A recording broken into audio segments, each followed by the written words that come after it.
உன்னை செதுக்கி உயர்வு பெறு. முன்னேற்றத்தின் முதற்படிகள். முன்னேற்றம், வெற்றி இவற்றிற்கு பல பேர் பல வழிகளை கூறுவார்கள். பெரும்பாலும் தன்னம்பிக்கை, உழைப்பு, முயற்சி ஆகியவை கூறப்படுகின்றன. ஆனால் இவற்றை முதற்கட்டமான படிகள் என்று சொல்ல முடியுமா என்ற கேள்வி எழுகிறது. ஏனென்றால் இவை அடுத்த கட்டமான படிகளாகத்தான் தோன்றுகின்றன. தன்னை உரிய முறையில் தகுதிப்படுத்திக் கொள்வதும் மனதை சரியான பக்குவ நிலையில் வைத்துக் கொள்வதும் தான் முதற்கட்டமான படிகளாக இருக்க முடியும்.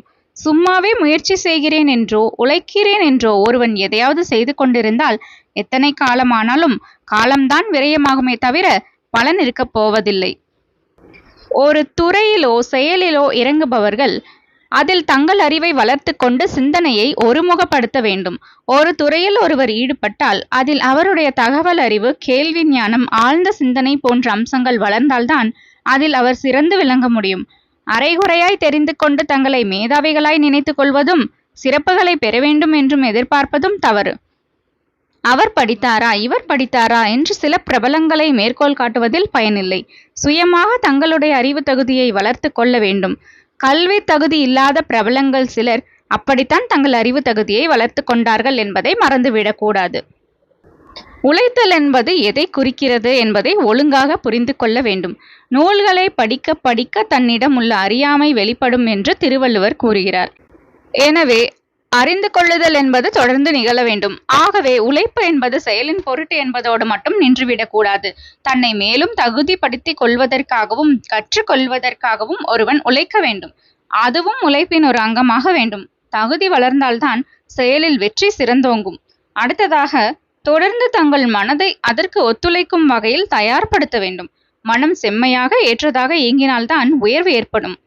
அடிப்படையாக இருக்கும் களமான மனதை கவனிக்காமல் விட்டுவிட்டு எத்தனை முயற்சிகள் செய்தாலும் உழைத்தாலும் அது நிறைவை தர முடியாது. எந்த வேலையில் ஈடுபட்டாலும் எந்த செயலில் இறங்கினாலும் அதில் பிற மனிதர்களின் சம்பந்தம் ஏதோ ஒரு வகையில் இருக்கும். மனித உறவுகளை சரியாக வைத்துக் கொள்ள தெரியாதவர்களுக்கு தங்கள் வேலையில் நிறைவும் வெற்றியும் அடைய அதுவே ஒரு விதமான தடையாகிவிடும். மனித உறவுகளை காப்பாற்றிக் கொள்வதற்கு மனத்தின் பக்குவமும் சரியான அணுகுமுறையும் அடிப்படை தேவைகள்.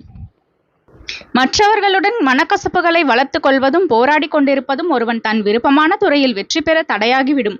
ஆகவே மனதை கட்டுப்பாட்டில் வைத்துக்கொண்டு தனக்கு எதிர்மறையான திசையில் அது செல்லாமல் தடுப்பது முக்கியமான கடமையாகிவிடுகிறது.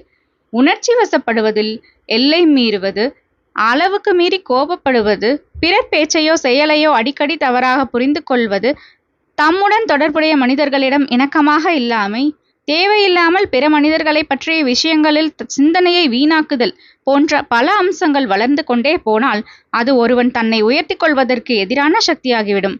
எண்ணம் என்னும் சக்தி விரயமாகும் போது அது ஆக்கப்பூர்வமான திசையில் செல்லவில்லை என்பதை உணர்ந்து ஒருவன் அந்த நிலையை மாற்ற வேண்டும். தன்னைத்தான் மாற்றிக்கொள்ள வேண்டும் என்பதே அதன் பொருள். சுய பரிசோதனையும் சுய மாற்றமும் ஒருவன் முன்னேற்றத்திற்கு ஆதரவாக செயல்படும். மேலும் பிறரது விமர்சனங்களையும் பக்குவமான மனத்துடன் ஏற்றுக்கொள்ள தெரிய வேண்டும். இவை எல்லாவற்றுக்கும் ஒருவன் மனரீதியாக தன்னை பக்குவப்படுத்தி கொள்ள வேண்டும்.